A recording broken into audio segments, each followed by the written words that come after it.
Hi, I'm David with Smartscapes LLC here in Nashville, Tennessee, and we're here talking today about landscapes and small sunny spots. When I think about small sunny spots, I think about patios and little accent areas that are scattered throughout a person's landscape. So I'm going to start off with a sunny spot.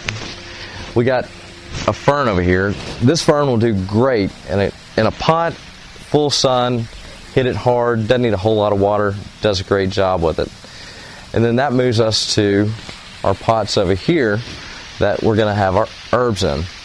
I like to call this our container gardens. And this is something that we do for families that are really kind of into cooking organically and want to grow their own herbs.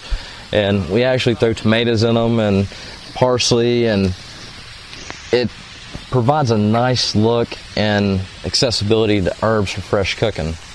Now, again, we're in the early spring, so we're still with pansies in our landscape over and through here. We love to give a splash of annual color to the areas that need it, kind of the areas that you want to draw a little attention to, and maybe a small area like this. We'll be updating these pansies here in the next month or so, probably 2 weeks to a month, something like that. Another thing that does real well in a landscape in small sunny areas is Mondo Grass. And here you'll find some of the Mondo Grass we have planted in through here.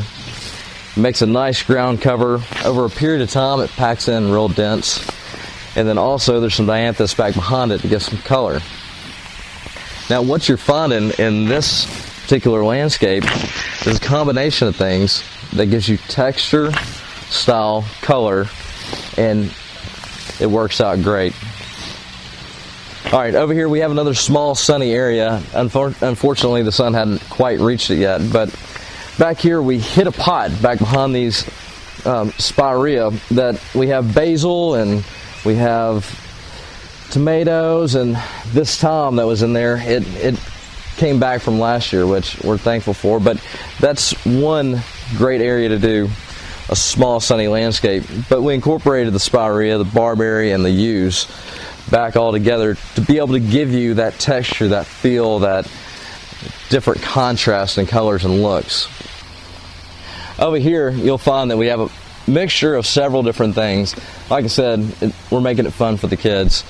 We have some ground cover in through here. We incorporated rocks. Sometimes rocks are a nice little additive to a landscape. But you'll find strawberries and mint, and there's blueberries, grapes over on the back of the wall. And the mint, you gotta love it, but it scatters all over the place. So you see it all over the place. Also, if you'll notice, there's a little brown pipe sticking up out of the pine needles over there. We went ahead and incorporated our irrigation in on this area as well to be able to give a better fruit and a longer productivity. The last thing we're going to cover on small sunny spots is perennials. For example, right here, these are Stella Dior daylilies, and they do a great job, take full sun. They'll bloom all season long, and they give great color with minimal maintenance. So be sure and check out what perennials you have available in your area. Again, this is David with Smartscapes LLC. If you need any additional information, check out our website at landscapesnashville.com.